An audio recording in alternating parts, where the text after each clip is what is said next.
nuevos, además deben ser hervidos para evitar de que tengamos una contaminación de tipo microbiana, ¿no es así? Microbiana.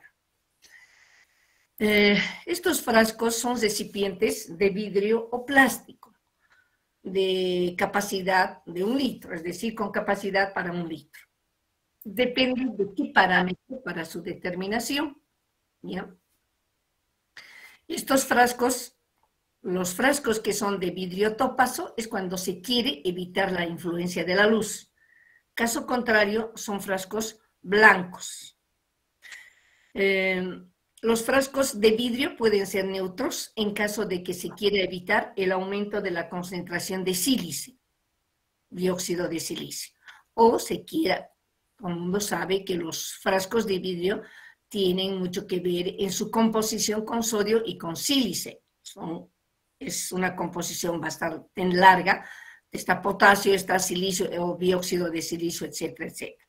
Entonces, un vidrio neutro evita el aumento en la concentración. Cuando digo concentración, me refiero a la cantidad de dióxido de silicio en el agua y también de iones sodio en el agua. Si fuera un vidrio marrón, utilizamos en la toma de muestras estos vidrios o estos recipientes de vidrio marrón para disminuir la actividad fotosensible. De todas maneras, estos frascos de vidrio marrón se utilizan en la toma de muestras para la determinación de materiales orgánicos que tienen la capacidad para absorber trazas de metales, ¿no? Trazas de metales. La sección de la química y la biología del agua utilizan los frascos de polietileno, pero con buenos resultados. Solo utilizan frascos de polietileno. Rara vez hemos utilizado frascos de vidrio. En el caso, la mayoría de los frascos son de polietileno, bien limpios, como dice la bibliografía, ¿no? Es decir, hay que lavarlas con agua de grifo, con solución de detergente, un primer paso. Luego debemos enjuagar con agua de grifo, luego, o sea, unas 2 veces, o no 2 veces, sino bastante tiempito, hay que lavarlo y hay que enjuagarlo con agua de grifo y luego utilizar agua destilada para desinfectar el recipiente, dependiendo siempre qué parámetro se va a analizar en esa muestra de agua y para qué parámetro vamos a utilizar un respectivo frasco, ¿no? Entonces dice la sección de la química y biología del agua, es decir, para el análisis físico-químico y para el análisis biológico, o el área de química o el área de biología del agua utilizan, y con buenos resultados, los frascos de polietileno. Estos frascos de polietileno ofrecen grandes ventajas. ¿Cuáles son esas ventajas? Estamos hablando de frascos de plástico, útiles para transportar, son de poco peso. Esto con referente a los frascos de vidrio.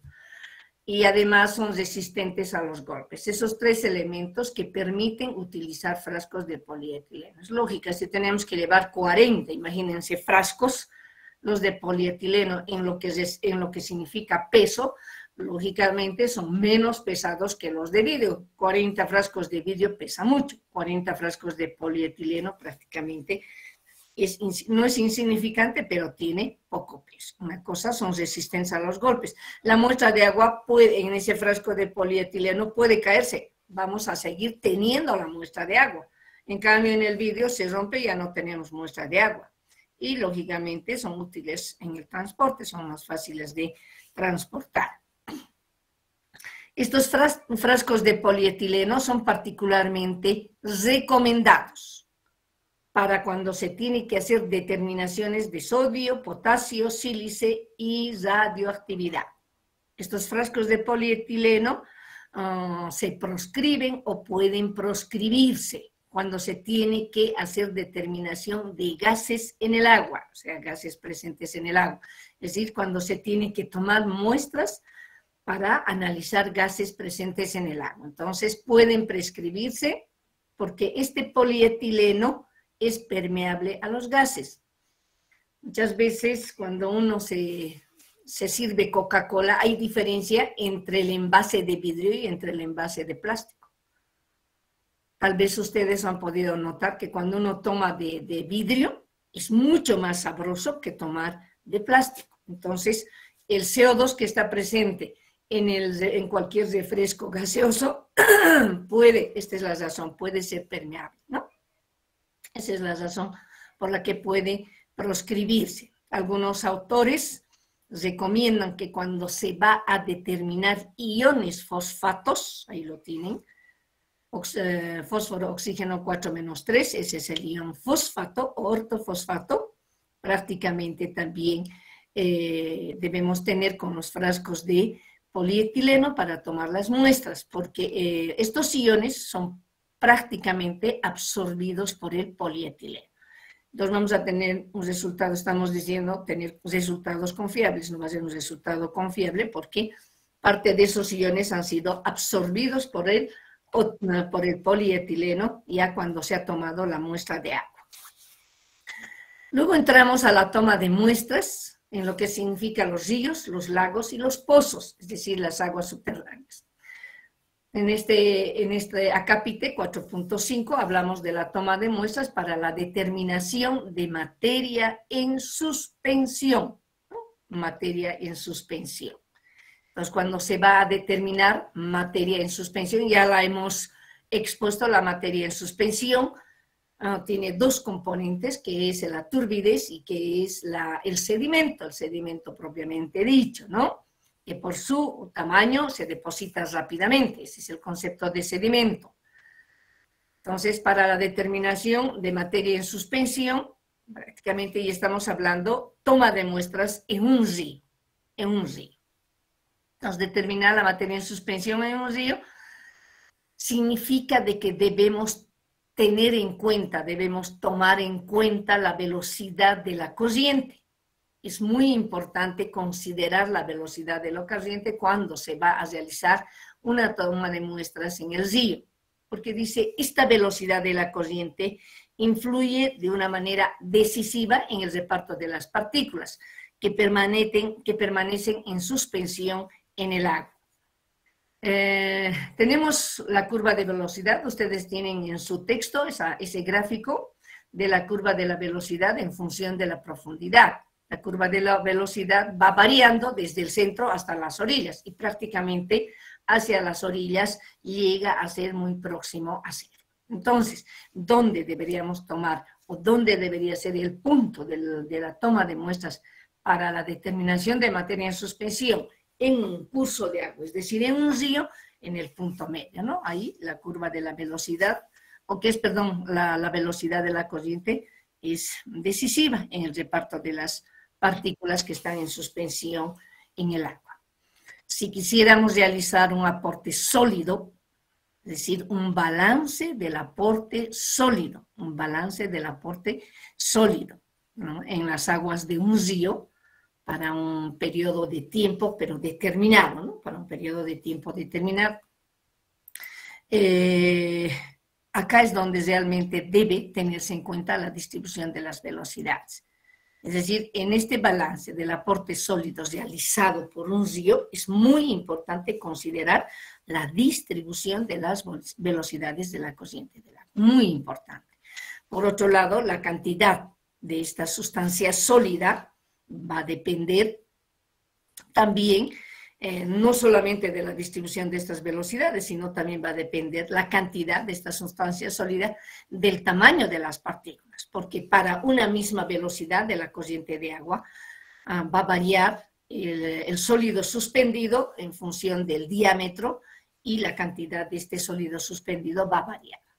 Entonces, la cantidad de la sustancia sólida prácticamente no solamente depende de la distribución de las velocidades, o sea, no solo hay que tomar en cuenta la distribución de las velocidades, también el tamaño de las partículas. Es lógico, en algún momento la corriente de agua va a tener la misma velocidad, por lo tanto, va a variar según el diámetro, la cantidad del sólido suspendido. Todo está en función del diámetro. Hay partículas que se pueden sedimentar rápidamente por efecto de la gravedad, hay partículas que pueden quedarse en suspensión y hay partículas que se quedan en suspensión por siempre. Entonces, esas que se quedan en suspensión por siempre, ya sabemos que son las partículas coloidales y las que prácticamente causan la turbidez o la turbidez en el agua. También tiene mucho que ver la onda de avenida, ¿no? La onda de avenida prácticamente significa el aumento de caudal en una corriente de agua, es decir, en un río. Cuando llueve, ¿qué es lo que pasa? Aumenta la onda de avenida, aumenta terriblemente el caudal en un río, ¿no? hasta un valor máximo y hasta que luego, cuando ya disminuye, prácticamente, y esto es a consecuencia de un periodo de lluvias, ¿no? Y deja de llover y disminuye la onda de avenida, pero al variar la onda de avenida, que es, dice, en un río, prácticamente varía también, o es muy variable, la materia en suspensión. Es muy variable la materia en suspensión que lleva el agua. Entonces, es muy importante en este momento, digamos, es muy importante el instante en que se va a tomar la muestra.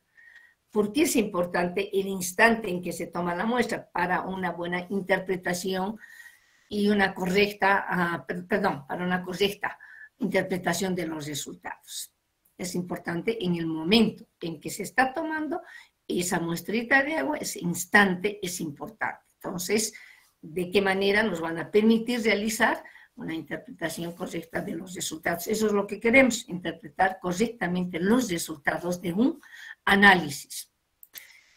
En la toma de muestras para la determinación de materia en suspensión, en muchos casos se llegan a utilizar aparatos especiales. Estos aparatos especiales se llaman integradores o turbosondas. ¿Qué nos permite estos aparatos especiales llamados turbosondas? Realizar una integración vertical en la toma de muestras para la determinación de materia en suspensión. ¿Cuál es la operación? Hay que sumergirla hasta el fondo del río y hay que izarla a velocidad constante, de manera que nos permita el llenado del frasco, que prácticamente es de 1 litro. Son aparatos, por eso dice, especiales, llamados integradores, y eso se utiliza cuando se va a tomar, fíjense ustedes, en cursos de agua, en ríos donde hay un crecimiento de la onda de avenida, o sea, en época prácticamente, o en periodos de lluvia, Sin embargo, no siempre se puede disponer de estos integradores, no siempre existen. Sin embargo, vemos la necesidad de realizar un balance del caudal sólido de manera aproximada, ¿no? Necesitamos hacer un balance del caudal sólido, y aunque sea de manera aproximada, pero no contamos o no disponemos de estos integradores. Lo podemos hacer en un arroyo, si no es en un río. En un arroyo. Y un arroyo simplemente es un río pequeño, de escaso caudal y de profundidad, por lo tanto, en algún momento puede secarse el arroyo, ¿no? Entonces, para la toma de muestras en este tipo de cursos de agua, no se utilizan los integradores, definitivamente. Entonces, debemos disponer de una botella fusiforme. Y la botella fusiforme simplemente es una botella de leche, o sea, similar a una botella de leche que antiguamente se utilizaban para vender la leche los de la pil. Entonces, hay que sujetarlas de la boca y del fondo, e introducir. Estoy hablando de un arroyo, no estoy hablando de un río, ¿no? Estoy hablando de un río con un escaso caudal de profundidad, y que muchas veces dice puede secarse, ¿ya? Entonces, para este tipo de fuentes de agua, lógicamente necesito esa botellita de leche, que lo voy a amarrar. Imagínense si fuera en un río, no me permitiría tomar la muestra. La voy a amarrar por la boquilla y por el fondo, y de manera horizontal voy a introducir en el curso de agua en contracorriente para evitar los torbellinos, ¿no? A una profundidad tal que no puedan ingresar materias extrañas flotantes, por eso es en contracorriente, y donde el punto sea de máxima velocidad. Entonces, en este caso, tengo que evitar tocar el fondo, porque podría remover nuevamente el limo que está ya depositado. En estos arroyos los limos se depositan rápidamente, entonces no hay que tocar fondo. Cuando uno va a tomar una muestrita de agua, hay que tratar de ver que sea el punto medio donde la velocidad sea máxima y evitar siempre tocar fondo. Es decir, cuando uno entre en un arroyo o en un río, sí o sí vamos a remover el limo. Si es agua transparente y uno entra al río, inmediatamente se vuelve turbio porque estamos pisando y estamos removiendo el limo ya depositado. Entonces, en este caso es lo mismo. ¿Qué recomendaciones nos dan en la toma de muestras para esta determinación? ¿Qué recomendaciones? Vamos a determinar materia en suspensión y nos dice, determinación de materia en suspensión, debemos ir a tomar muestras de agua. Pues lo primero que ya sabemos que los frascos están ahí en las condiciones cumpliendo los requisitos que nos dicen en primera instancia, ¿no? Los frascos de muestreo no deben ser llenadas con la muestra de agua, es decir, no deben llenarse con la muestra de agua. Para la determinación de materia en suspensión, esa determinación de materia en suspensión, hay que tomar la muestra, pero no hay que llenar el frasco de muestreo. ¿Por qué? Porque llegado al laboratorio para su respectivo análisis, vamos a agitar. Por agitación vamos a repartir de manera uniforme la materia en suspensión que está presente. De todas maneras, al realizar esto, vamos a poner en los frascos ya del análisis muestras con materia en suspensión distribuidas uniformemente o repartidas uniformemente. Si no fuera la determinación de materia en suspensión, los frascos de muestreo pueden llenarse, dependiendo de qué determinación. ¿Ya? Por ejemplo, la determinación del pH, para la determinación del pH, los frascos de muestreo deben llenarse completamente. Es más, no tiene que entrar burbujas de aire. Entonces, esta toma de muestras, esta operación para la toma de muestras, para la determinación de pH es muy complicada. No es difícil, pero es complicado porque hay que llenar, hacer rebalsar el agua. Imagínense en un río, imagínense en un lago, imagínense en aguas subterráneas donde hay que sacar el agua del pozo o puede ser por un pozo perforado. Entonces es bien complicado tomar la muestra de agua para la determinación de pH. Son frascos de 250 ml. Tienen tapa y tienen contratapa, ¿no? Tienen tapa y tienen contratapa. La contratapa, una vez que está lleno el frasco, además hacemos rebasar el agua para tratar de tapar con el mayor cuidado posible, hacer resbalar y que pueda taparse el agua sin que entre burbuja de aire. En el pH no debe tener aire el agua. Entonces, una vez que está lleno, está tapado con la contratapa y la tapa, hay que invertir para ver si tiene burbuja de aire. Y fácilmente uno puede identificar la burbuja de aire. Nuevamente hay que destapar nuevamente, hay que hacer chorrear la muestrita, o depende de dónde se muestra, hasta lograr que no entre aire en el frasco. ¿Cómo se opera en la toma de muestras? Para las distintas determinaciones, o para todas las determinaciones, menos para el análisis microbiológico. El frasco ya está lavado, ya sabe. Ese frasco ha ido a la toma de muestras cumpliendo los requisitos que nos dice. Entonces, ¿no? Llegado en el punto de muestreo, si es grifo, hay que abrir el grifo, hay que hacer chorrear el agua, no 3 minutos, porque es mucho, es desperdiciar el agua, por lo menos 1 minuto. Y luego tomar una primera vez el agua hasta una cuarta partecita. Enjuagar bien. Se desecha esa primera opción. Segunda opción, hay que volverla a tomar. Hay que enjuagar bien. Hay que tapar y enjuagar bien. Se desecha una segunda. En la tercera recién se toma la muestra de agua. Hay que enjuagar 2 a 3 veces. Con el fin de ambientar el frasco.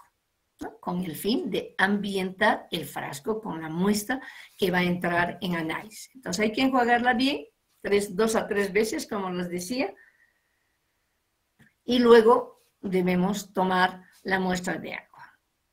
¿Se puede llenar? no se puede llenar, solo para la materia en suspensión nos están diciendo que no debemos llenar el frasco de muestreo. Después podemos llenar los frascos de muestreo. Para el pH tiene que ser bien llenito, sin burbujas de aire. En el texto me dice evitar siempre que entren burbujas de aire, es decir, oxígeno exterior, ¿no? Las muestras de agua no deben tomarse en zonas estancadas. Lógico, si el agua no está en movimiento, no es bueno tomar. De todas maneras, si es un lago y hay que caracterizar el lago, lógicamente vamos a tomar la muestra en un lago. Entonces, se recomienda no tomar en zonas estancadas o en lugares donde el flujo no es normal, sino en lugares donde el agua está en movimiento. Entonces, la toma de muestras, más de las veces, debe tomarse en aguas que están en movimiento y no así en aguas estancadas. ¿Listo? Hemos hecho la retroalimentación de la toma de muestras para la determinación de materia en suspensión. Sin embargo, de manera general, hemos hablado de los frascos que deben utilizarse. ¿Alguna pregunta hasta ahí, por favor?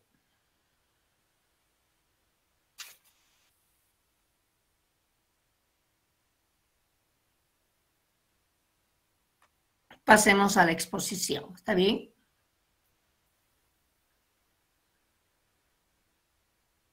El jueves estaríamos terminando el capítulo 4 y el viernes estaríamos haciendo la evaluación del capítulo 4. Empezamos entonces con el capítulo 8.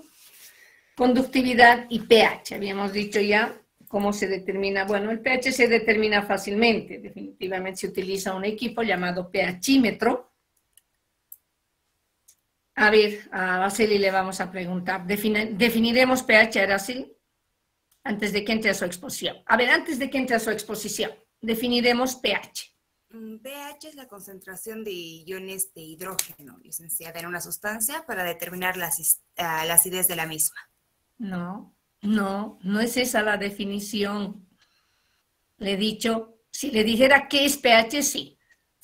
Tienen que tener tienen que tener cuidado en la definición de pH y qué es pH. Lo que Araceli me ha respondido es qué es pH. Ahora quiero saber la definición de pH. A ver, de manera general, atiéndeme bien. De manera general. Cuando ustedes hacen la determinación de conductividad del agua.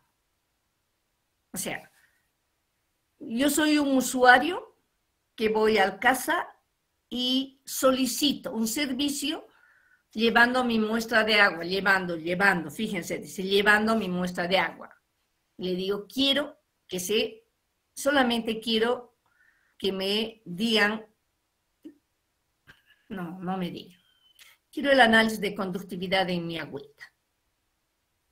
Quiero que me lo determinen conductividad en mi agüita. Listo, un usuario va a recoger el resultado y le dice 1500 μ por centímetro. El usuario no tiene idea de lo que le están hablando, ¿no es así? Si a mí me dicen eso, yo no sé nada, no sé, pues, ¿cómo usted interpretaría esa determinación de conductividad en el agua? De manera general. ¿Qué les reporta la conductividad en el agua?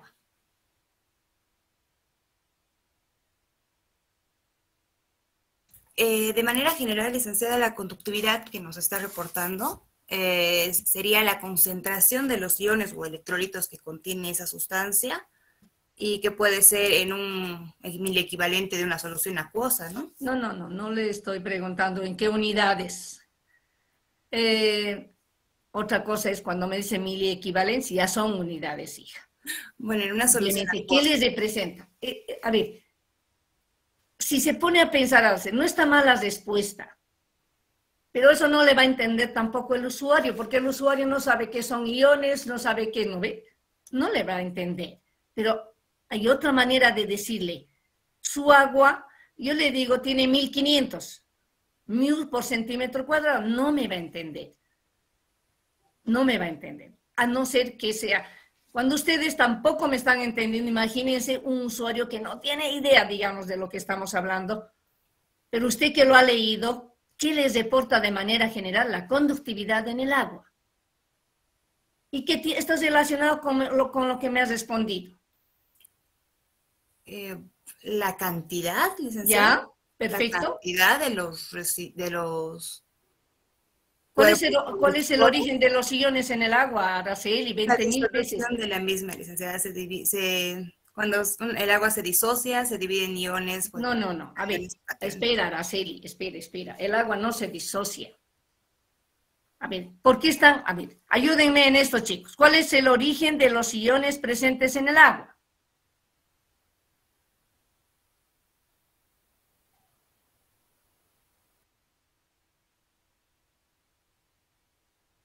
Los coloides, ingeniero.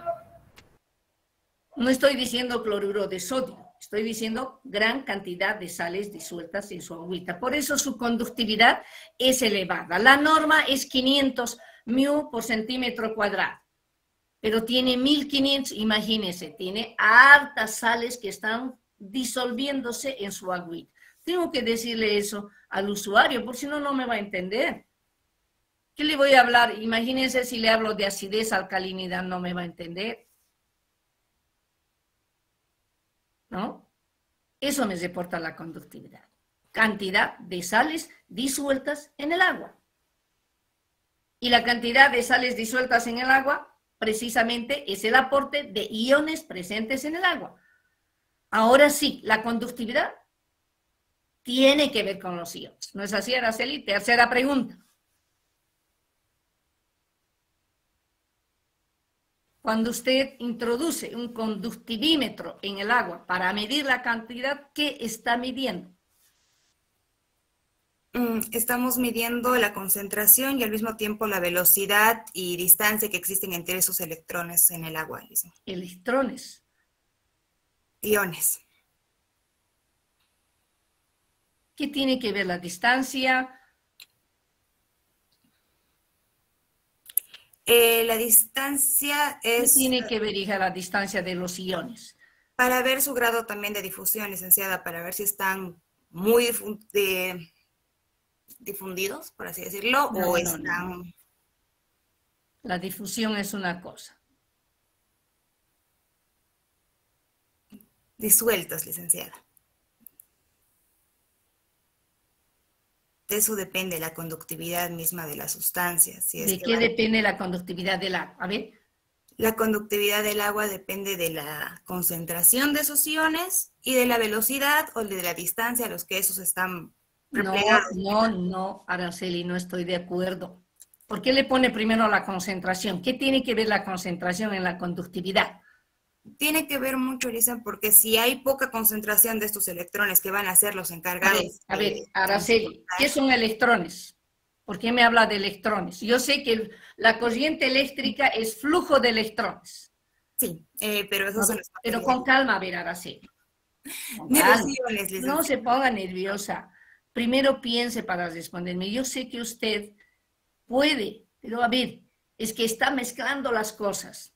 Cuando habla de concentración estamos hablando de gran cantidad. O sea, estamos hablando, ¿está bien concentrada o no está bien concentrada? Por eso yo le decía que tiene que ver la concentración con la conductividad. O sea, cuando dice concentración, ¿a qué se refiere? La concentración, licenciada, la cantidad de sólidos disueltos en una sustancia acuosa, ¿no? Entonces sería la cantidad. No, pero ya estamos hablando de la conductividad.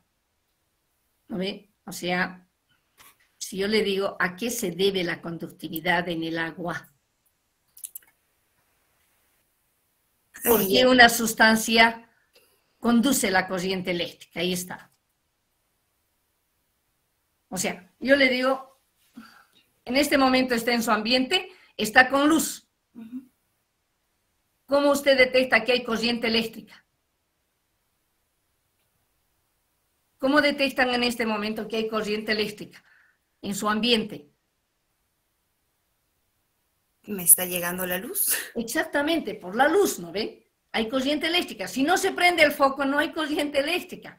Ahora, ¿cuál es el concepto de corriente eléctrica? Flujo de electrones, nada más. Por eso su nombre, corriente eléctrica, porque es flujo de electrones. ¿Ese flujo de electrones lo vemos? No lo vemos. No lo vemos, nunca lo vamos a ver. Los iones lo vemos, nunca lo vamos a ver. ¿Cómo sabemos flujo de electrones? Porque hay una emisión de luz. La luz nos está diciendo que hay un flujo de electrones. En el agua, evidentemente, depende si es una celda electrolítica. Ahí puedo hablar electrolítica, electrones. Entonces, ¿cuál es la diferencia, digamos, entre los metales que conducen la corriente eléctrica, como el cobre, por ejemplo, y una disolución, que es el agua con sal? Supónganse cloruro de sodio. ¿Ambos conducen la corriente eléctrica? Sí. Si no le pongo al agua sal, ¿conduce la corriente eléctrica? No, es poco conductora de la corriente eléctrica, porque está ligeramente disociada del agua. Y cuando digo está ligeramente disociada del agua, es que en el seno del agua hay iones. Hay iones. Si no, no conduce la corriente eléctrica, chicos. Entonces yo le digo eso. A ver, ya, en el metal, porque ahí los metales tienen electrones, sirven de enlaces entre las partículas positivas y está lleno de nubes electrónicas, por eso es que es buen conductor de la corriente eléctrica. Y un agua con sal, porque es conductora de la corriente eléctrica. Porque contiene los electrolitos, licenciada, los cuales fluyen de un lado a otro. Pero no son los electrolitos, Araceli. El electrolito es la sal. En el agua ya no hay sal, ya está disuelto. ¿Qué está en el agua? Iones. Iones. Y al estar presentes esos iones, ¿por qué conducen la corriente eléctrica? A eso me voy, en el fondo, quiero saber eso. Estos iones conducen lo que es la corriente eléctrica. No, mi amor, no. A ver, si hablo de iones, ¿de qué iones hablo? Positivos y negativos. Sí. Ya. Estoy hablando, si fuera una celda electrolítica, voy a aceptarle a Araceli, pero no es una, es agua con sal. Es agua con sal en un vaso.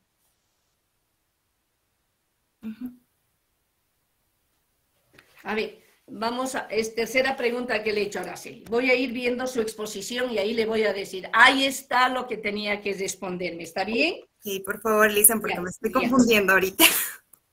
Muy bien, le presento, ¿no? Sí, espera un minutito. Muy bien, buenos días a todos, compañeros, licenciada.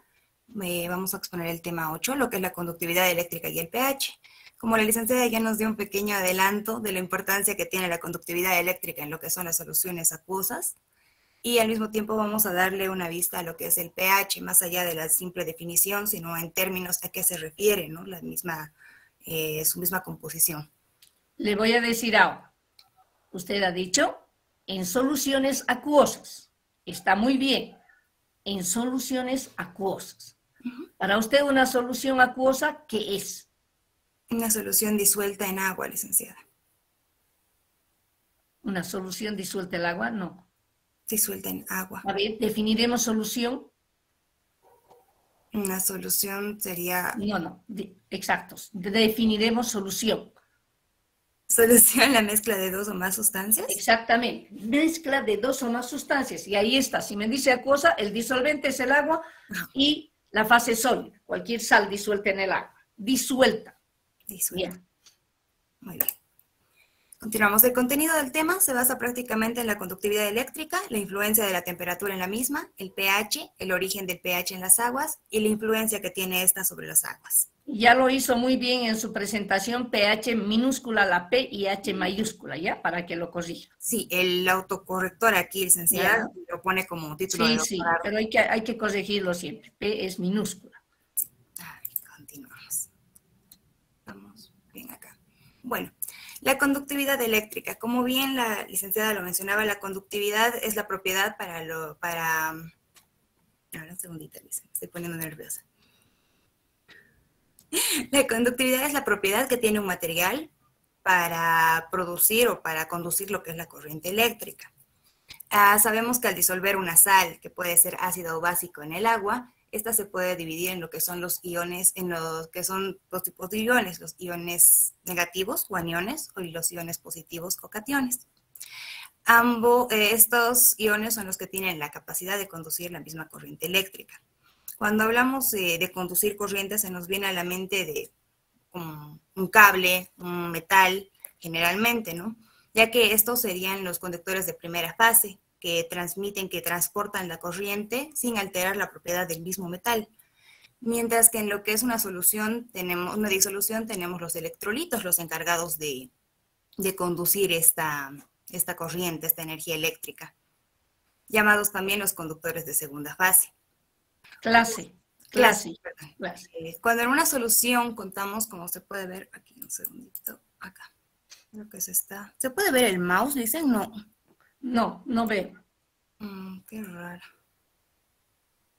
Acá. Ahora sí. Muy bien. Cuando tenemos una solución, tenemos los iones desfasados, los cationes y los iones al mismo tiempo. Estos, al ingresarlos en una celda, que sería como un circuito cerrado, ¿no?, de la corriente eléctrica, estos migran a su contrario, a su electrodo contrario. Tal es así que los aniones se dirigen hacia lo que es el cátodo y los electrones se dirigen a lo que es el ánodo, completando de esa manera el circuito.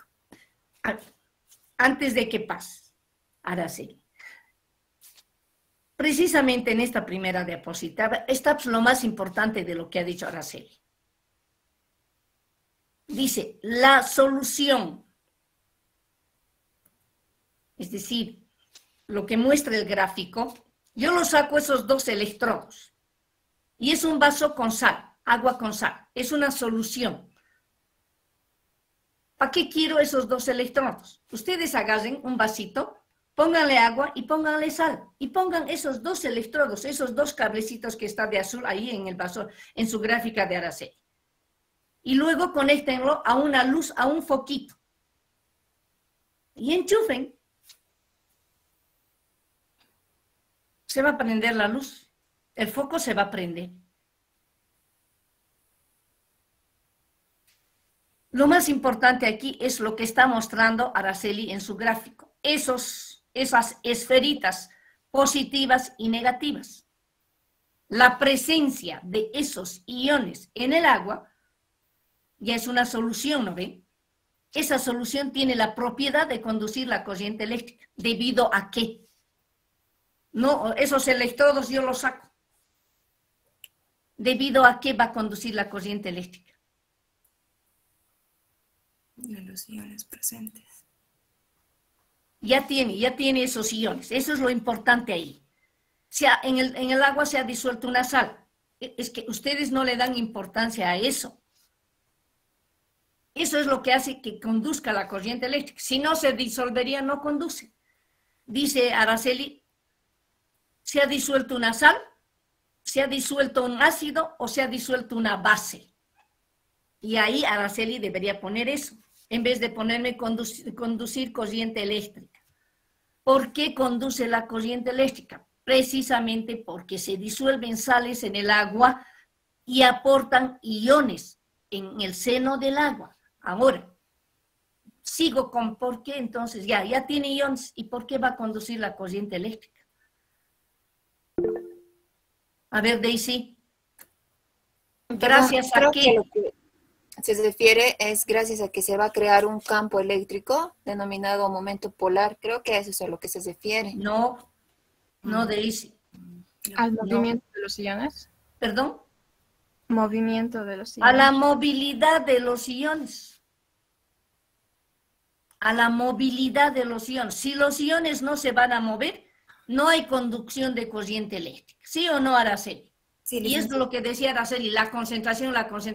Claro, si voy a tener gran cantidad de iones, fíjense chicos, también de esto les he hablado. Cada una de esas esferitas amarillas y negras en el agua están rodeadas de dipolos de agua, ¿no ve? Es como si estuvieran aisladas. y ya no hay más atracción entre el negativo y el positivo. Y si se están atrayendo, ¿se van a mover? ¿Se van a mover, Araceli? Si se atraen esos iones negativos y positivos, ¿van a ir atrayéndose, ¿se van a mover? No, no se van a mover. No se van a mover. Y estoy diciendo, es gracias a la movilidad de los iones que conducen la corriente eléctrica. Si no hay movimiento de iones, no hay corriente eléctrica. Eso es importante. Se disuelve la sal, aporta con iones y estos iones se mueven. Existe una movilidad dentro de la solución, se están moviendo. Ojo, cada ion tiene diferente velocidad de movimiento porque depende de su masa. El hidrógeno es el que tiene 1 gramo. El calcio tiene 20. ¿Cuál se mueve más rápido? ¿Cuál tiene velocidad de movimiento más rápido? El que tiene menor masa. Y eso ocurre también en la solución. Y aquí estamos tomando en cuenta la movilidad del conjunto de iones. A eso me iba. Pueden estar disueltos, en el agua puede estar el ácido, aporta con ion, se disocia, se disuelve, se disocia, aporta con iones. Se disuelve el cloruro de sodio, se disuelve, aporta con iones. Se disuelve el hidróxido de sodio, se separan iones, aporta con iones. Fíjense, hay tres sustancias disueltas en el agua. Cuando vamos a medir la conductividad, vamos a medir el conjunto, la movilidad del conjunto de iones que se están moviendo ahí adentro. Por supuesto que si voy a tener gran cantidad de iones, nuevamente empieza a darse la atracción entre las cargas. Están empezando a acercarse, se van a atraer y no se van a mover. Pues entonces no va a conducir la corriente eléctrica. También depende de la cantidad de iones que está presente ahí. No va a conducir la corriente eléctrica. Entonces, ¿cuál es la diferencia entre el cobre que conduce la corriente eléctrica y una solución que tiene esa propiedad de conducir la corriente eléctrica? Estoy hablando de flujo de electrones en el metal. Flujo de electrones. Y estoy hablando en la solución de movilidad de iones. Movilidad de iones. Dos cosas diferentes. Por favor, jóvenes, pónganle enteramente su cabecita en lo que estamos explicando. No concibo realmente que no agarremos, que no fijemos el conocimiento en la cabecita, pese a hablar 2 clases sobre lo mismo, o dos capítulos, solubilización de las sales, solubilidad de las sales. Ese es el origen de los iones en el agua. Ese es el que cambia las propiedades del agua. Cuando se va a disolver en el agua indistintamente gran cantidad de minerales, sales, arcillas, qué sé yo, barro, lodo, todo lo que ustedes puedan decir, llamarlo.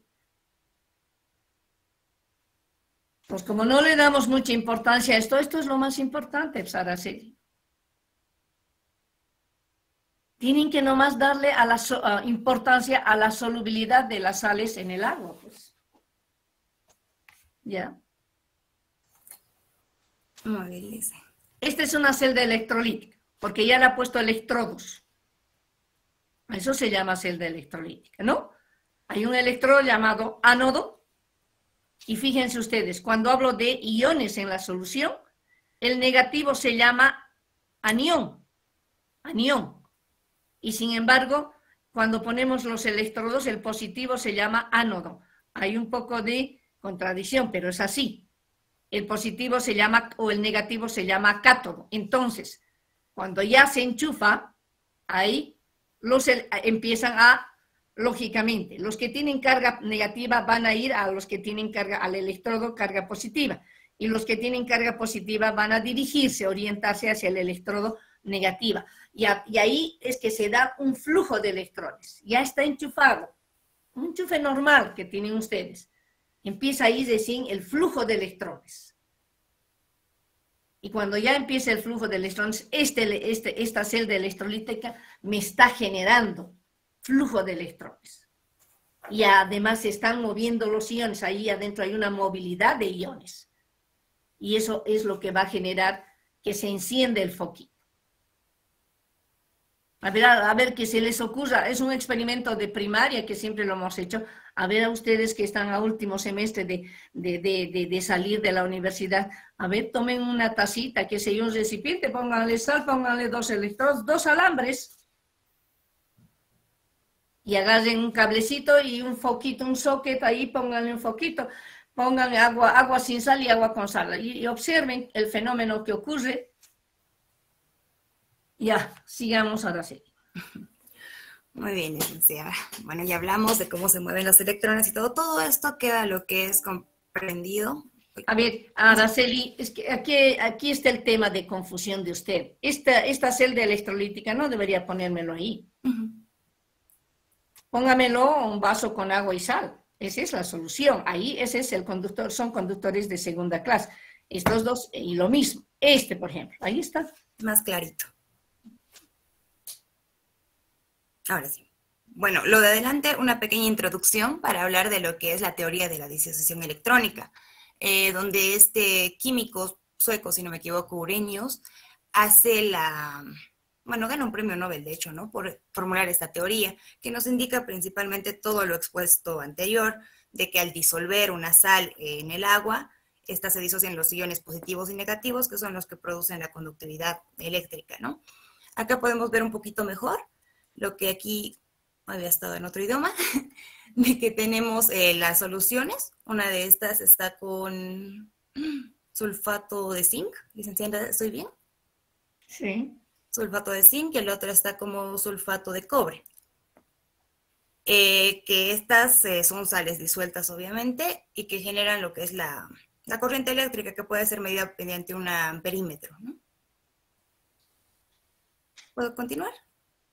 Sí, sí. Lo que me interesa acá es esto, ¿no? Este gráfico de la derecha.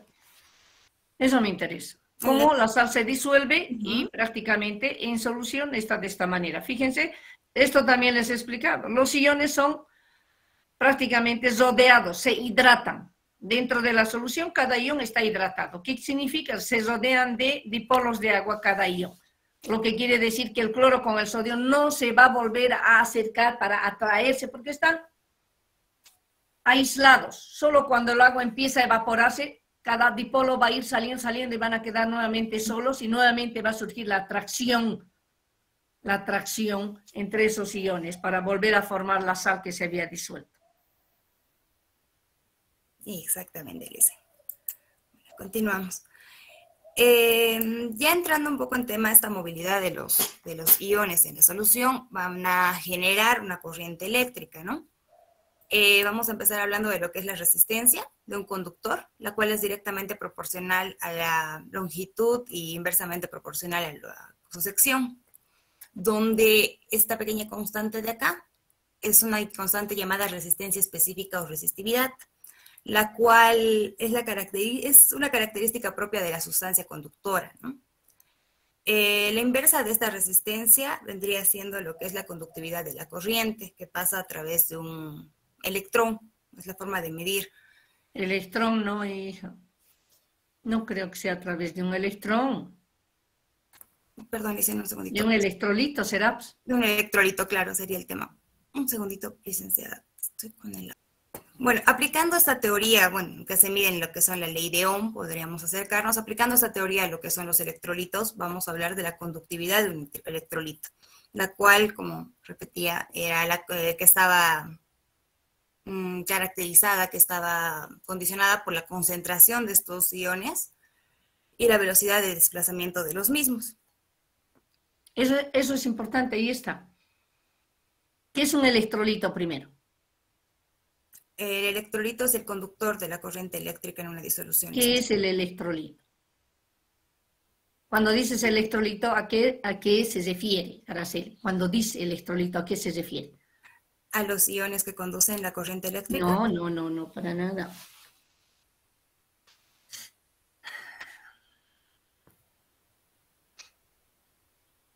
Están en solución. Claro. Y cuando no hay sal que se disuelva, no hay iones.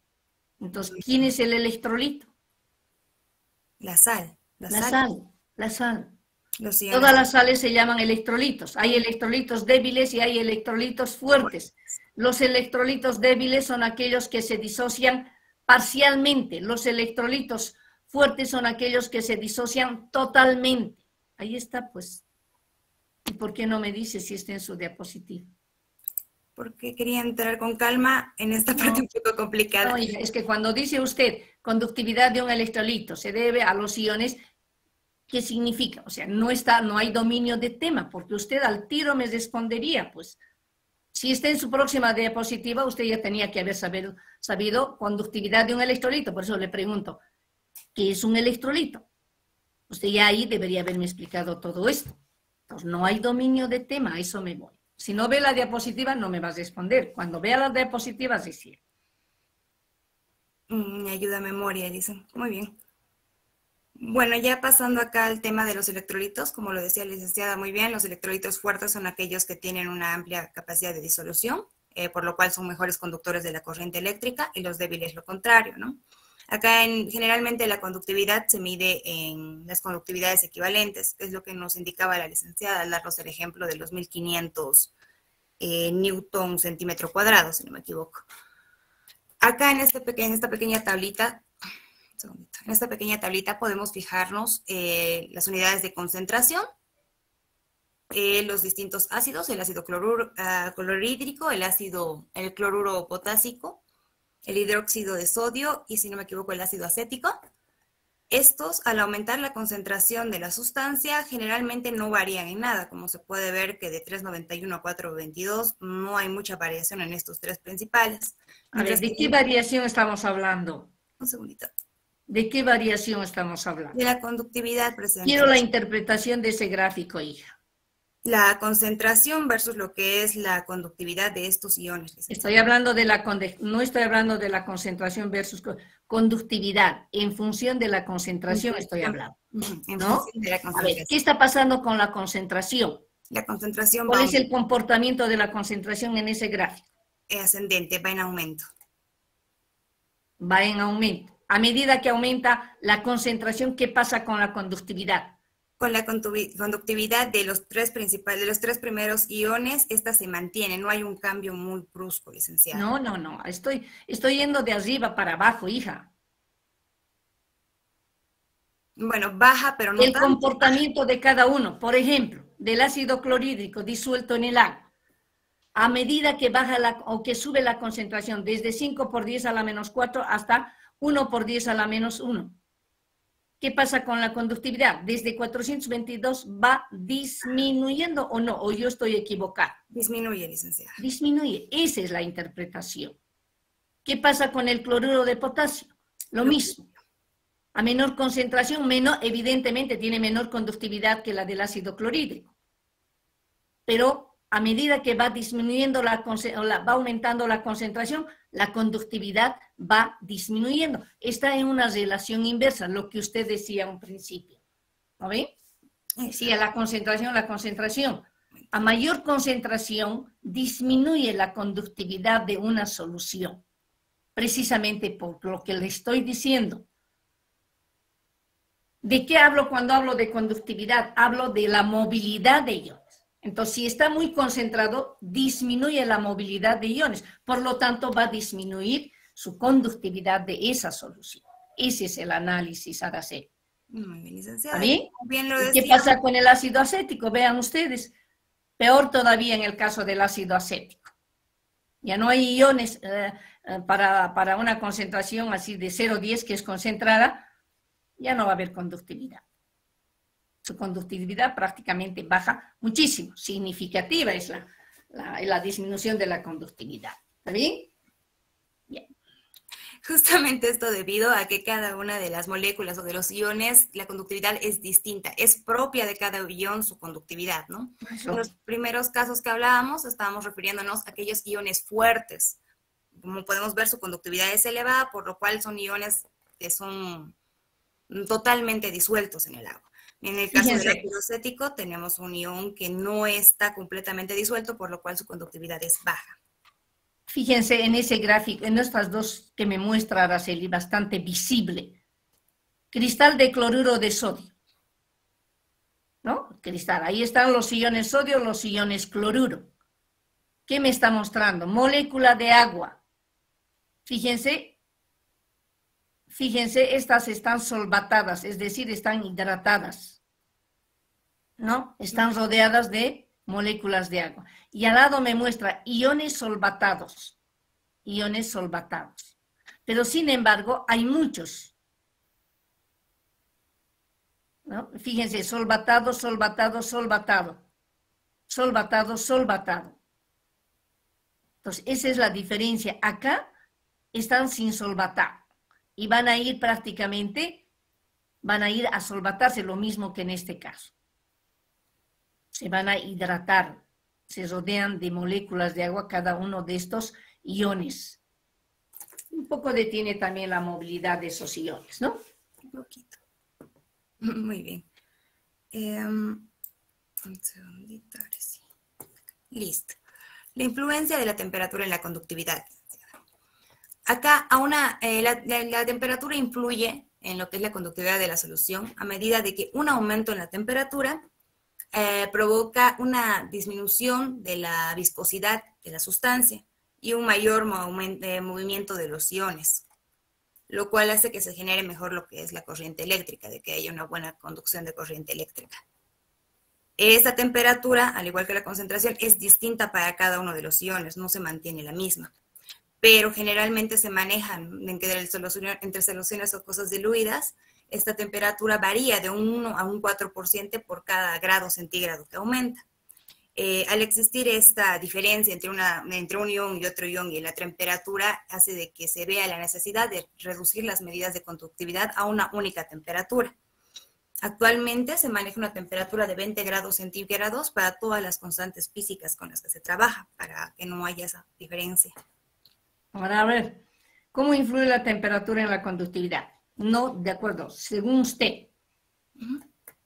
Cuando aumenta la temperatura, esta hace de que se conduzca mucho mejor la conductividad, de que haya una mejor conductividad eléctrica. ¿Por qué, pero? Porque cuando aumenta la temperatura en una solución, en una sal disuelta en agua, esta hace que la viscosidad del agua misma baje.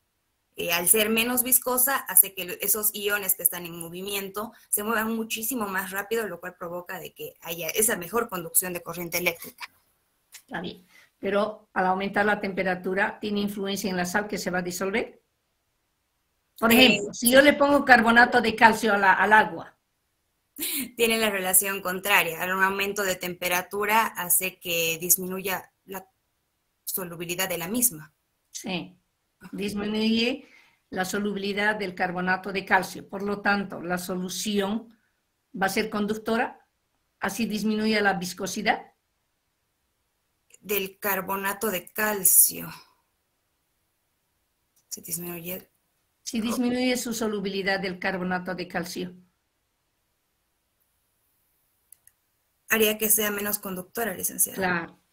Claro, porque no vamos a tener iones moviéndose en la solución, pues porque no se está disolviendo la sal, sigue como carbonato de calcio, no se está disolviendo.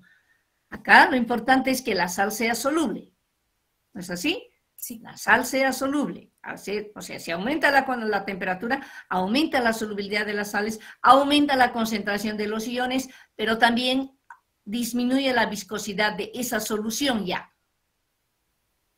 ¿Qué estoy midiendo?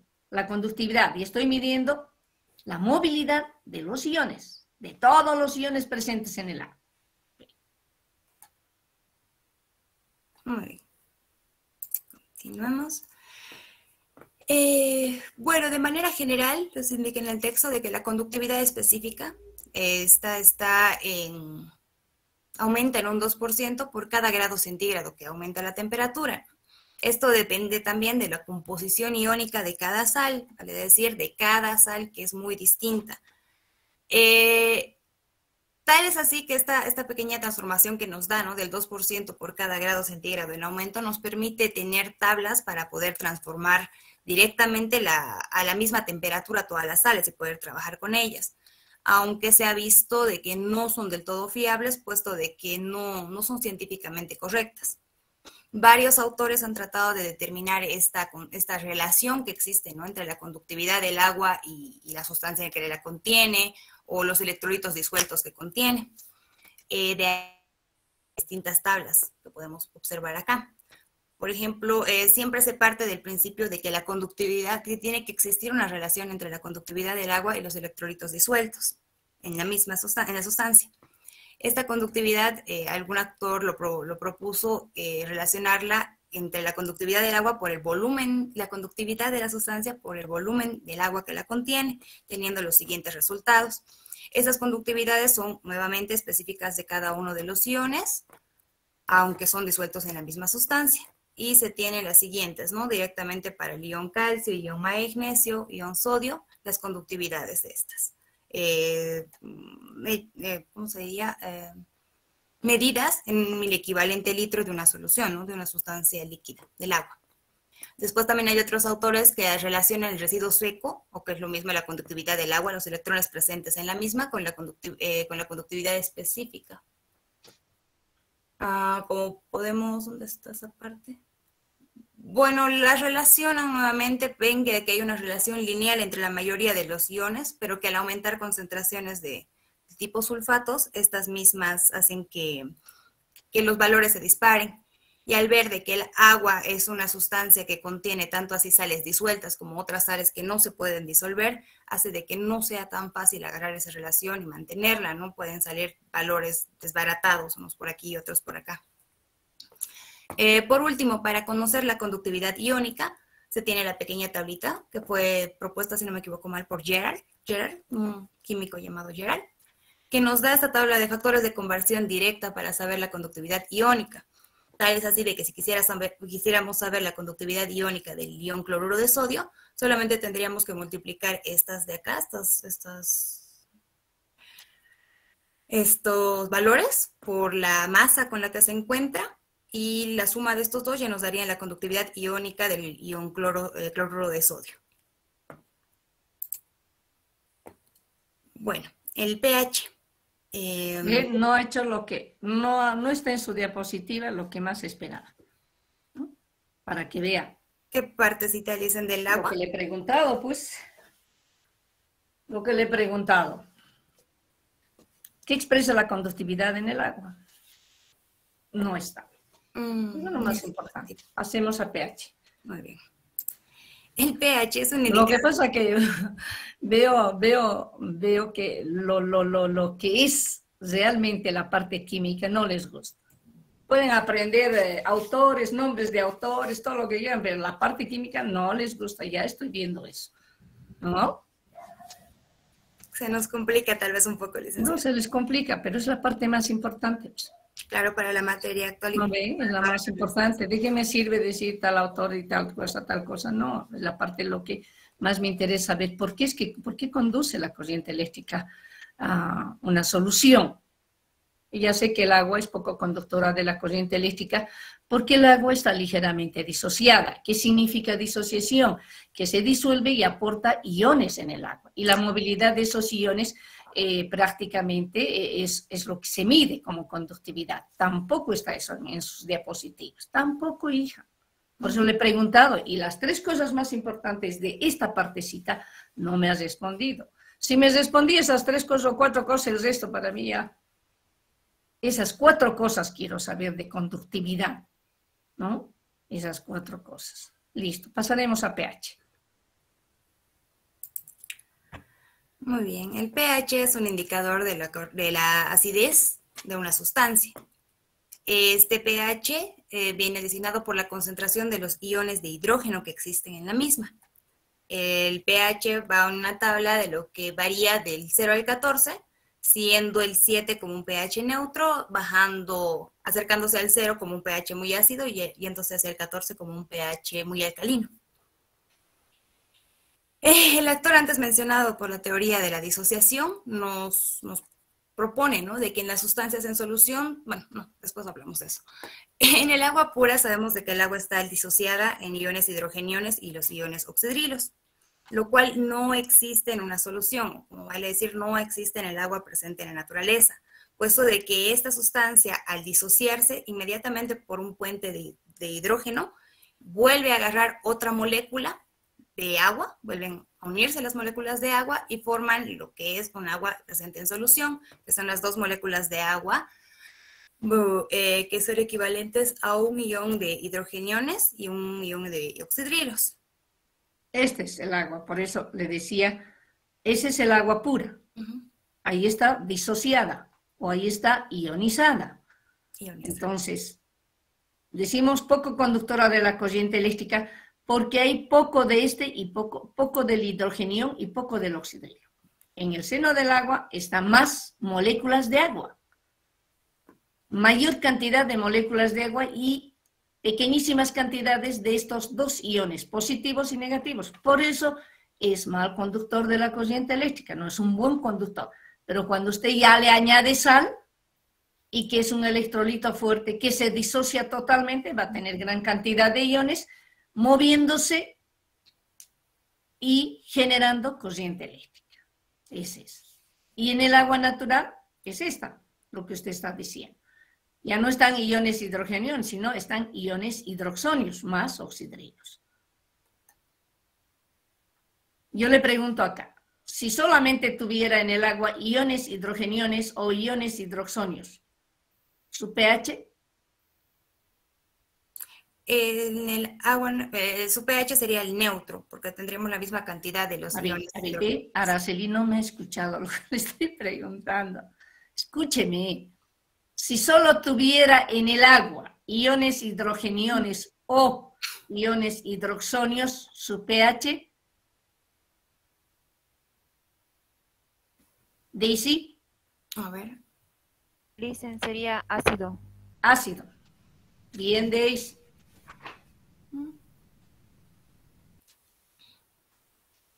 Ay, seguiremos entonces. Cierto, me confundí, le escuché oxidrilos, disculpe. Muy bien, Daisy. Bueno, de esta ecuación, justamente de la idea de saber cuándo tenemos una sustancia ácida, cuándo tenemos una sustancia básica, es que nace la ley de acción de masas.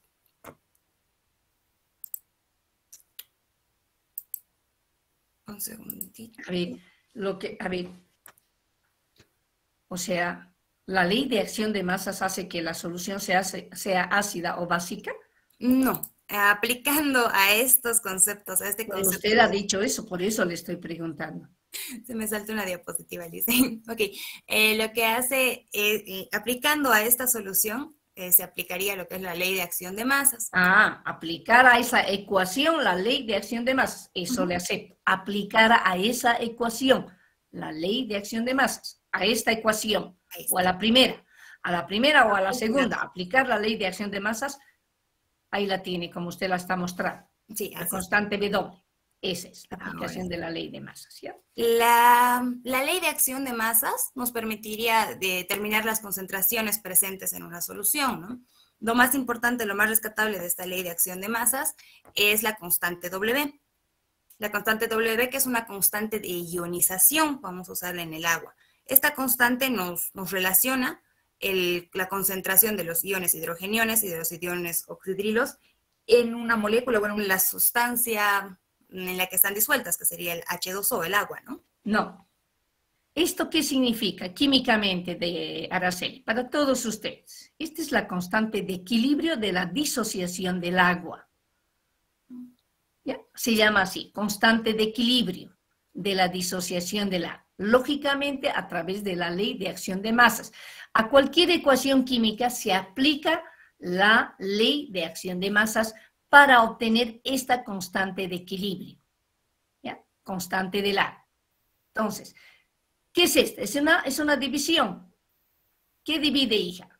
La concentración. El producto. Este es un producto. Si fuera número, aquí 2 y aquí 2, 2 por 2, 4. Ese es el producto de la concentración de iones hidrogeniones por la concentración de los iones oxidrilos, dividido entre la concentración de las moléculas de agua. Como quiera que en la solución hay más moléculas de agua, ¿me entiende? Más, o sea, hay más el denominador que el numerador, entonces la constante de equilibrio del agua solamente va a ser igual al producto de la concentración de iones hidrogeniones por el producto de la concentración oxidrilos. desaparece esa concentración en el denominador. Es como si estuviera yendo a multiplicar a KB doble. Por eso se llama KB doble. Porque tiene mayor cantidad de esta cantidad que del numerador. Ese es. Muy bien, en la explicación, como las moléculas de agua están en mayor cantidad, directamente pasan a multiplicarlo y tenemos la constante del agua. Exactamente. Esta constante, determinada por varios métodos, tiene el valor de 1 por 10 a la menos 14. A partir de ello es que se toma en cuenta de que en el agua neutra la cantidad de los iones oxidrilos y de los iones hidroxonios es la misma. 10 elevado a la menos 7, 10 elevado a la menos 7 nos da nuestra agua neutra, nuevamente a la 10 elevado a la menos 14. Yo le pregunto, ¿el pH en el agua neutra que usted dice, a cuántos? ¿Cuál es el valor del pH? 7. 7. Entonces, en un pH 7, las concentraciones de iones oxidrilos e iones hidroxonios, ¿cómo es? En un pH 7 la concentración es igualitaria, es igual. Está bien. Muy bien. Luego, posteriormente, un químico, Sorense, en 1909, propone lo que es ya la tabla, el indicador del pH, definida como el logaritmo inverso de la concentración de iones, puede ser de hidrógeno o de los iones hidrogeniones, ¿no? En el caso de una solución. A ver, acá hay esta es la definición de pH. El logaritmo negativo de los iones hidrogeniones, ¿no? Esa es la definición de pH. Así se define el pH, como el logaritmo negativo de la concentración de iones hidroxonios o iones hidrogeniones en agua pura. Así se define. ¿Pero qué es el pH? Sorensen no es que define así. Sorensen utiliza esa notación de pH, potencial de hidrógeno, para medir la acidez del agua. Y cuando dice acidez del agua, me refiero únicamente a los iones hidroxonios o a los iones hidrogeniones. Porque la presencia de los oxidrilos le da el carácter básico, el carácter básico al agua, alcalino. Y la presencia de los iones hidrogeniones o hidroxonios le da el carácter ácido al agua. Y en eso tiene que ver Daisy. Por ejemplo, cuando me habló de la curva, me ha preguntado de la curva 9,4, ¿no es así, Daisy? Ahí tiene que ver cuándo un agua es ácido, cuándo un agua es básico. La presencia en el agua de un componente le hace ácido, la presencia de otro componente en el agua le hace básico. Entonces, si aquí yo solamente tengo agua y el agua natural, si yo voy a tener solamente iones hidroxonios en el agua, el pH es ácido. Voy a medir el pH. Y si solamente voy a tener oxidrilos en el agua, el pH es básico, alcalino. Perdón, en este caso básico. Ahí están esos dos elementos que le hacen ácido y básico al agua.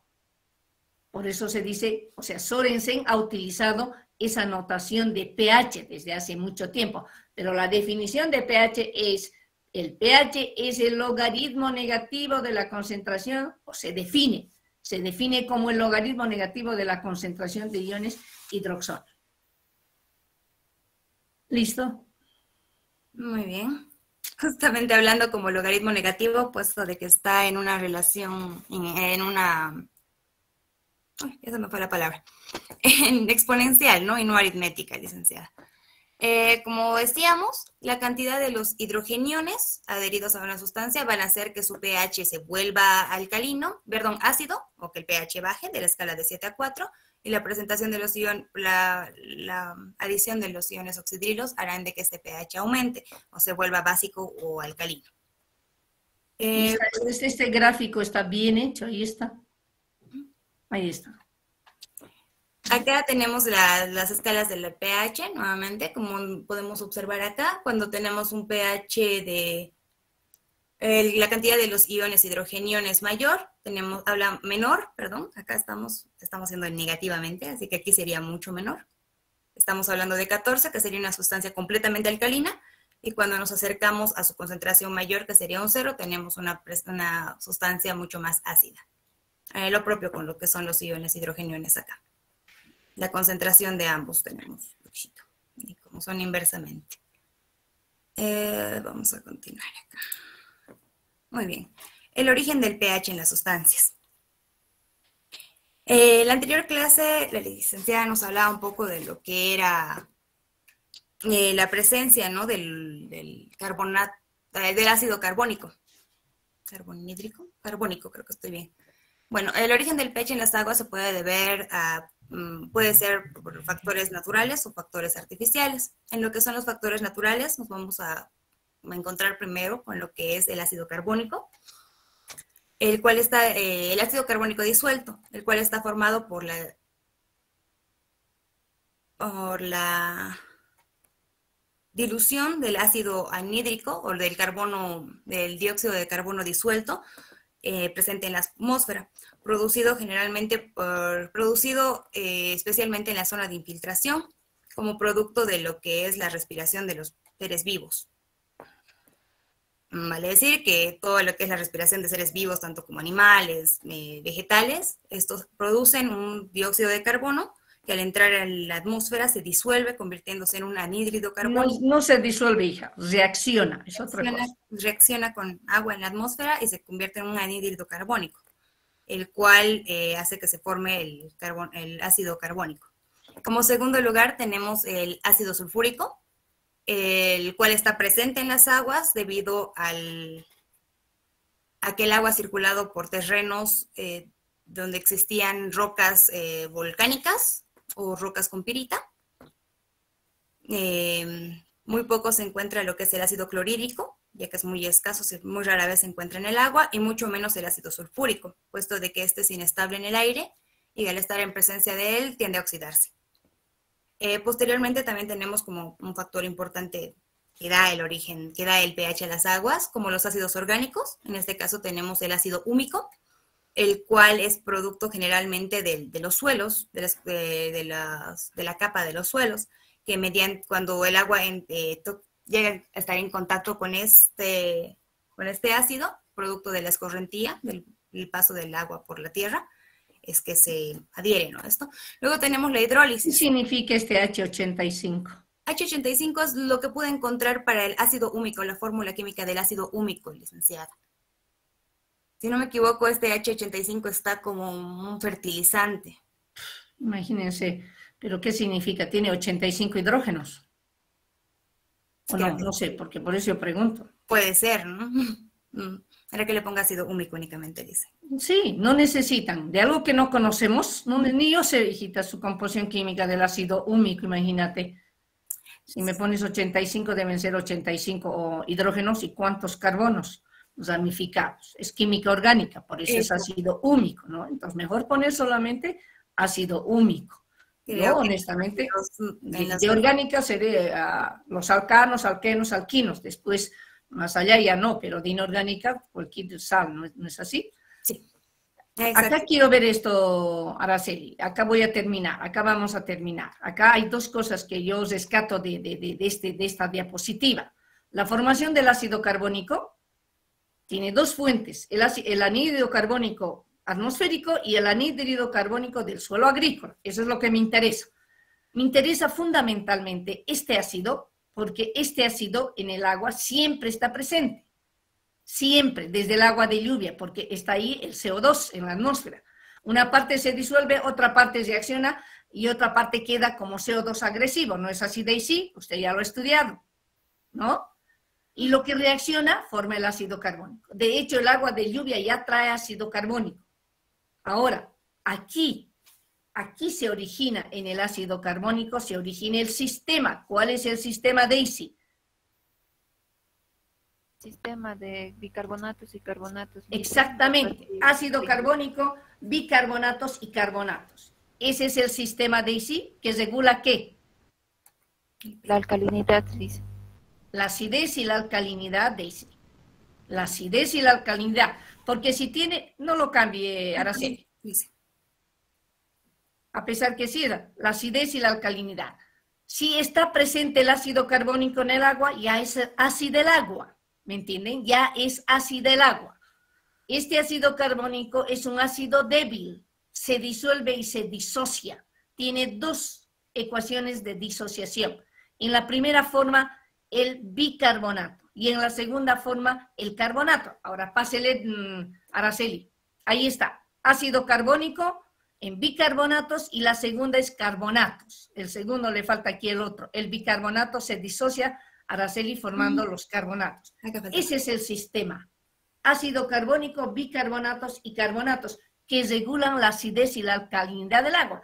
Si yo tengo presente ácido carbónico, bicarbonatos, el agua es ácido, su pH es menor a 7. Si yo tengo solamente bicarbonatos y carbonatos, su pH es de 7 a 12, es decir, ya va subiendo por la presencia de carbonatos, de bicarbonatos y carbonatos.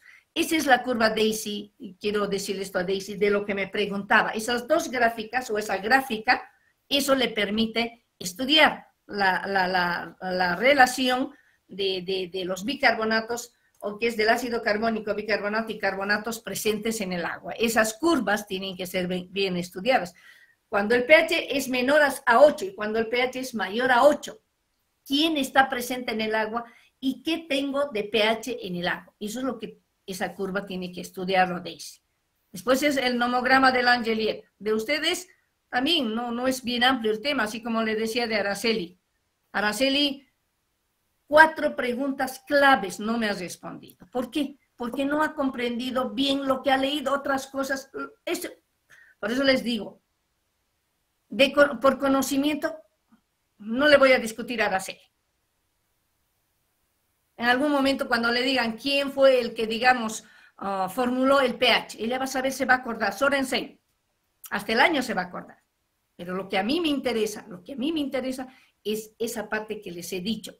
¿Por qué conduce la corriente eléctrica el agua una solución a diferencia de un metal? ¿Por qué? El por qué conduce. ¿Qué le hace conductor al agua?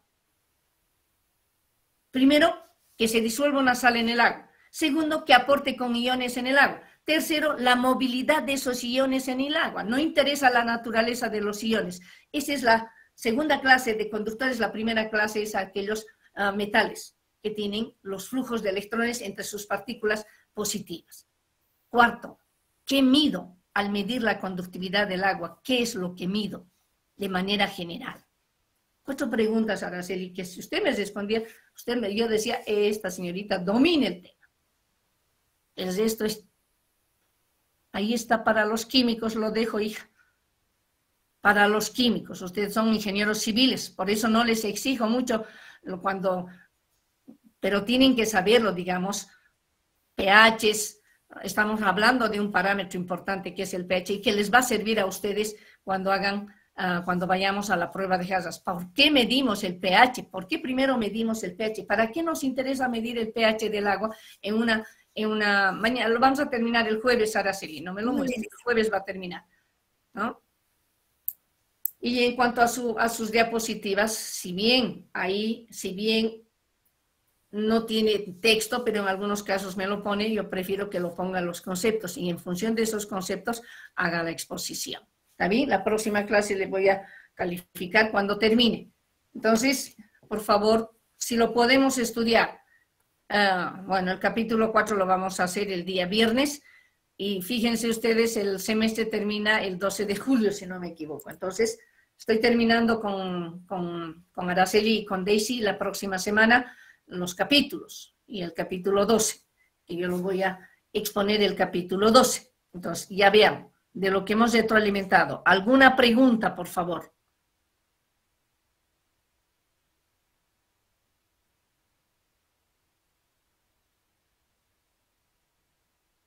¿Alguna pregunta de conductividad del agua?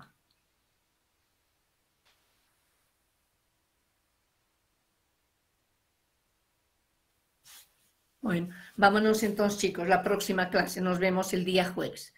Daisy, seguimos preparando para el día jueves. No quería responderle por chat, pero ya le he dicho a qué se refiere esas curvas. De todas maneras, ya lo he revisado y los números estaban equivocados. Entonces ya lo he cambiado. ¿Está bien? Buenos días, chicos. Hasta el día jueves.